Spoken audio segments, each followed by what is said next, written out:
All right, today is all about free energy and getting it done within the next couple of weeks. The accelerator forces this particle to increase its potential energetic value hundreds of times, probably 200 times, which means that we can get free energy if we can figure out a way to harvest it. And I will show you exactly how to do it, and it's very, very simple. All we need is these little tiny looking semiconductor CMOSs, because they emit light, but if you put light into them, they put electricity out. So when we increase the energetic value, and then we hit these little transition metal solar collector. That's all it is, a solar collector. And zoop, it shoots down a bazillion tons of electricity. And I'm going to show you a guy who I consider to be a hero at this point. And I'm hoping I can engage with him, because I think he sounds like he's really motivated, and I am too. Because I am, I'm as upset as he is. And you're going to see how upset he is. So let's get some free energy going. All right? It's very simple. The light that these things emit works exactly the opposite. You hit it with light, it will make electricity going. We just need how to harvest it.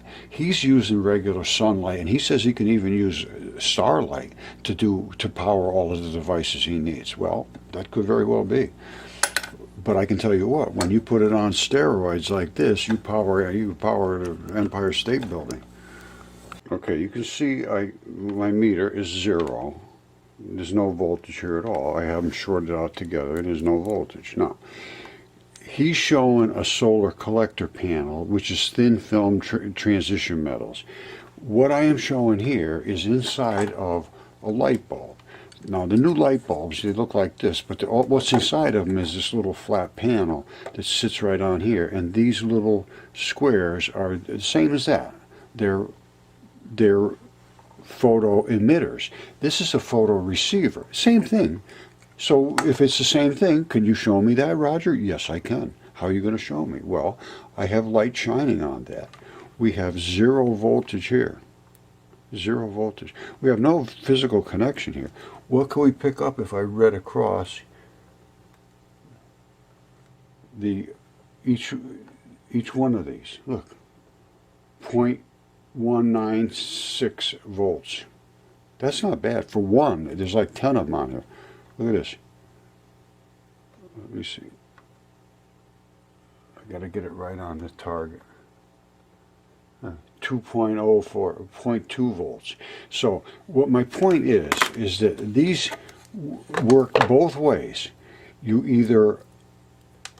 either put electricity into them and they shoot out light, or you put light into them and they shoot out electricity. We're going to put light into things and shoot out electricity. Not only are we going to put light into things, we are going to put laser light after a Venturi, accelerated and concussive 200 times as energetic. So when we hit this thing, we are going to be driving a ton of electricity, and I mean a ton. Now don't forget, he's talking about a collector like that. I just showed you can pick up 0.2 volts just from a little tiny little box like that. And think of how many you're going to have in there.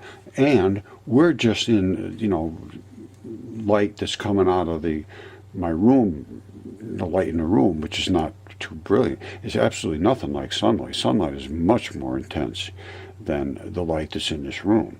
Now, and additionally, when we put the laser and accelerate it, it's going to be like a couple of hundred times even more powerful than that. Just think of the power. If this was 0.2 volts, and with the laser hitting it, it increased 200 times, that would be, 20 volts or so, just that one little tiny bit. I mean, it's just absolutely unbelievable the amount of power we can get out of this. And the other point I'm sure I'm going to say this again because it's so important. This can be handheld, carried around in caves, underground, under the ocean, anywhere. It's a source of power.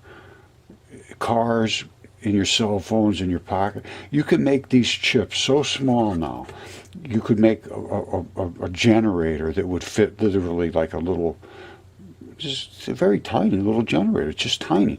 It depends on how much power you need. Obviously, you need a lot of power. You're going to need some kind of size to it. All electricity is movement of electrons, which will create heat. They will create, so you need bigger and bigger dimension of things so that they don't force their way in and burn. So there's going to be some size to it, but it's not much. Not much at all. You know, like 12 gauge wire in a house, that's what, you know, coming in, it's bigger than that. But you run all your circuits in your house, most of houses run on 12 gauge, some 10 gauge, depends on, you know, and even 14 gauge, which is just different sizes of wire. 10 is a kind of a nice heavy duty wire. You can really run some serious equipment off of that because it's the amount of amperage that goes through it, which is the number of electrons. That's all it is. And then you go to 12 gauge, which is very sufficient for a house.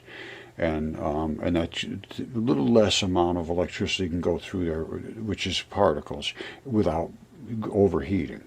And then you go down to 14 gauge, which is a little smaller in diameter, and it gets pretty warm.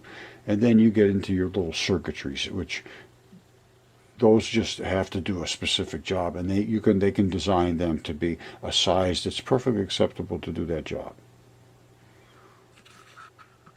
All right, so he ran into the same stuff as I ran into with everything. They refuse to engage in anything. Academia is going down big time.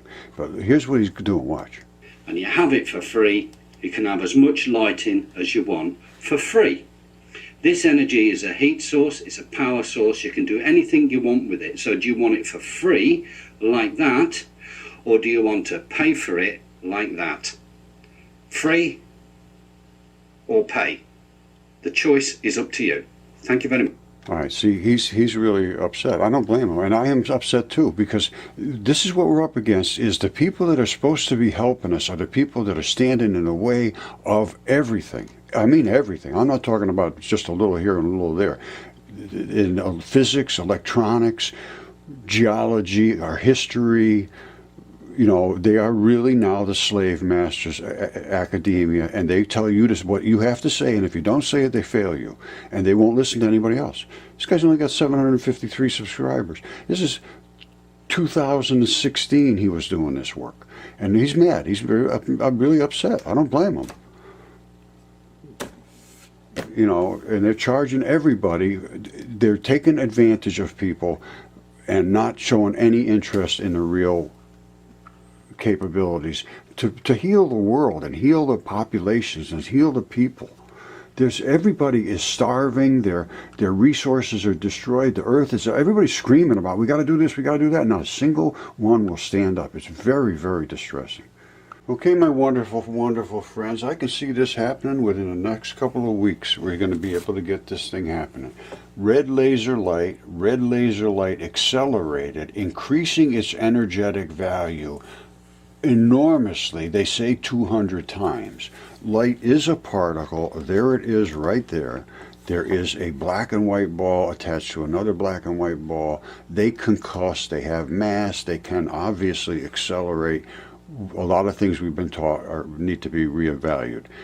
They can separate. Here it separates and recombines back here. That's fusion or fission and fusion, and it's cold. It's happening at room temperature. There's nothing to this, and this is exactly what CERN wants to see: is muon neutrino, electron neutrino, which is the black and white ball, turn into just the muon doesn't change, the black ball. The white ball turns into showers. Exactly what I showed you. Now this can happen at room temperature. Room temperature, no added energy. The Venturi, which increases the concussive value of the particle 200 times, is free, passive, and it's 100% solid state. And my claim is that we can have free energy within literally weeks. There is nothing here that is not on the shelf right now. It just has to be put together. And I'll show you how easy it is to put it together. Okay, my friends, as quick as I can make it, this is pulsed red laser just flowing through the air. This is the same pulse red laser, and the particle now that is in the front of the wave, which has a magnetic field surrounding it, creating the wave, is accelerated and being pulled out of the wave and exploding here. I'm going to show you the particle. Alright, this is the explosion at the Venturi. The black balls separate from the white, and the white creates the showers. They call them electron showers. You see it, electron showers? The electron neutrino was the white ball. The black ball was a muon neutrino. That does not change. The black balls do not change. But they will not go with the white. There's the muon. You can see high-speed muon, exploding muon, doesn't change. High-speed electron, white ball, exploding high-speed white ball turns into the showers. That's what I just showed you. Now, my whole purpose here in life right now is to give people free energy. This is what I'm going to propose. This is the laser that we use, which is a simple pulsed red laser. If you took 5 watts and accelerated it through the Venturi, you will get 1,000 watts of energy on the other side. And then we can take that energy and harvest it and then use it for whatever device we want to use it for. We need a floating ground, and this would be a handheld device, or something you just have, a very small device, something like this. This is a Geiger counter, but you wouldn't have it much bigger than this. You'd have a couple controls to decide what kind of power you want, how many cycles, how many volts, AC, DC, and it all could be combined like in this. I would think you could run a house on this quite easily. Not positive. We need to look into it.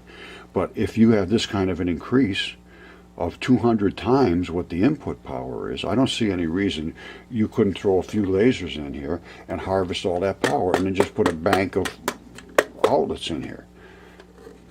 And then you could take these into construction zones and disaster areas and backwoods in Africa and everywhere where they need electricity. It would change the world overnight. And all of this stuff is on the shelf today. Lasers, you get a dime a dozen. This is just a Venturi. It's nothing, absolutely nothing. This is transition metal complexes, and I will show you those, and we need those, and they're very, very simple, very cheap too, and they've been known about they've been looking into them now for at least 5 or 6 years, and well, more than that really, because they're nothing more than what they use for cell phones, for the cameras in the cell phones. They're CMOS, complementary metal oxide semiconductors. Let's get into it. The metal oxides are the key. These are the things right here. Transition metals. Why transition metals, Roger? Well, because they have what's called a deep orbital vacancies. All other electrons, all other atoms, they get bigger and bigger and bigger, and all they have is outside layer of electrons. Well, these, they get bigger and bigger and bigger, but they still have holes down inside, so that when you hit those with electricity or light, they can absorb them way inside. They take in all kinds of electricity. This is what we need, and these are the different colors that they show. Look up. Well, I'll show you quick. See, these are transition metals. Ions. Ion means they have a charge. Now, inside here, these are the oxidation levels. You can absorb all kinds of electrons into these different... Titanium they're using primarily in these Perscovites, or what, I don't really know how to pronounce it, but I'll show you in a minute. But look at what vanadium can do. It can absorb all those different states. And chromium and all these different ones. Look at magnesium. Magnesium is a really powerful absorber of all the different frequencies. It appears to me. It's the most powerful of all of them. Although you got copper, which is very, very reactive, which almost all your electronic stuff is made from a copper, conduction. It was all up until recently, at least. Now, speaking of that, we may be able to use optic cables instead of copper cables. I don't know. I don't know what's capable. But all I know is we're increasing the value of that energetic reaction exponentially. And it's very, very, very obvious. All right, he's going to be talking about something very dear to my heart. I've shown this over and over and over, but because you have to. They suppress everything, just like he's going to be talking about in a minute, and you'll hear what he has to say. I literally proved that there is nothing but dipoles, and this was 50 years ago. And that you could not have a gigantic positive core and a tiny little negatives floating around. It just didn't work. It was impossible. And then I confronted all of these, this is right after I got out of the Army. I was in nuclear missiles, Nike Hercules missiles in the Army, and I got out in 1970, and I was going to go right into all of this deep stuff, and I was destroyed too, just like he was. And everybody else that ever stood up. And Velikovsky I am going into him because he was the biggest hero in history, because he did really know about history, and he knew about the things that happened, and he was destroyed just like I was destroyed for coming up with my mud fossils. That's my buddy there. That's a goose. That's Caesar Augustus. Augustus, get it? Anyway, it is his feathers. Now this guy's pissed, and I don't blame him. I am too. But how much can you let it destroy your life? Because it literally has destroyed my life for at least 10 years. If you wanted to have a life like everybody having friends over and talk and everybody's having a good time, it doesn't work anymore. I can't do it. It's impossible. Not even with my wife. It's just that nobody will allow this stuff to be seen and talked about. It's just too much for the average human mind. And it's just, they don't want any reality. They want to be told stuff by academia. And he's pissed and I'm pissed. To destroy me. They try to destroy him. They try to send me mad. They sent me to the most inhospitable places. They faked war. They went as far as removing my child from me. So this video is a personal attack and retaliation against the Crown of England. Right on, brother. And I'm a goddamn Englishman. I am the perfect English gentleman. And the Royal Navy, in their pirating, scumbag attitude, committed treason, not only against UK, but against every goddamn man and woman on this planet, by hiding that video for the last 37 years. They have made you pay. They have made you suffer for 37 years. Now you can all welcome to come and... It will go on for another 100 years. Unless somebody stands up, somebody's got to confront this, and everybody's saying, absolutely, we want free energy, we want to save the planet, we want to save the greenhouse, all this global warming, all this starvation, all this food supplies, all the water's destroyed. Absolutely, it's a house of cards. Don't you people understand this? I have gotten zero support from anybody other than, oh boy, this is great. Yeah, look at this. This is fantastic. Well, that's good. That's wonderful as the planet just goes into total destruction. And nobody will stand up. Not a damn person. And I'm down with you, brother. I love you. I love you, man. Visit me. I live on an island called Pag. P-A-G. And it's in the country of Croatia. Come and pop along, visit my lab, leave me a couple of euros at the door because I don't have a job, because the Navy told everybody never to employ me. I have charity people help me out. But you want this tech, which is going to free you. If you want your children to grow up in a clean, healthy environment, then this tech is here for you. If you don't want to be a slave to the government and the banks and the war machine, then this tech is here for you. What he's missing is that it's academia controls everything. It's academia controls the military, they control physics, they control energy, they control everything that's done. And they use peer review to make sure that nobody can go in and disrupt their slave system, which right now, he's exactly right. We are slaves to the slave masters, which is academia. Academia is a slave master. No question whatsoever now. Just think about, just go back and logically understand what's going on. They tell you that if you're not educated, you can't get a good job. And the only way you can get educated is to go to them in a higher education system where you have to pay and indebt yourself as an indentured servant to have them tell you what you have to say to become educated. Whether you agree with it or not doesn't matter. If you don't say it, you're not educated. And if you don't say it, you fail, and they keep your money and they make you go back to the fields. If you say what they say, and say it really, yeah, boy, I really know what I'm talking about. And you make a whole batch of doodles and draw all these little silly little things and all that nonsense. And then you say, oh, see, I understand. They say, oh, yeah, you're smart. And you go along with what they say. Good. You're golden, man. You can just go right to the top. But if you say one word against them, have a nice day, don't ever come back. It happened to Velikovsky, happened to me, happened to this guy, happened to Tesla, happened to everybody that came out with anything of any significance. And this has got to stop. Got to stop. And this, I love this guy. I can't say anymore, but I will make another video. Now I've got to find a way of uploading this video without the military seconding it. So when I take this video off, I'm going to copy it to 20 microsims.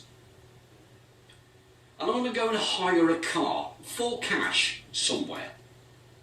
And I'm going to go and deliver these 20 sims to 20 news agencies all around the world. I'll make sure China's got a copy. I'll make sure Russia's got a copy. And India and South Africa. All the countries that the UK and the US have abused. They will show the video.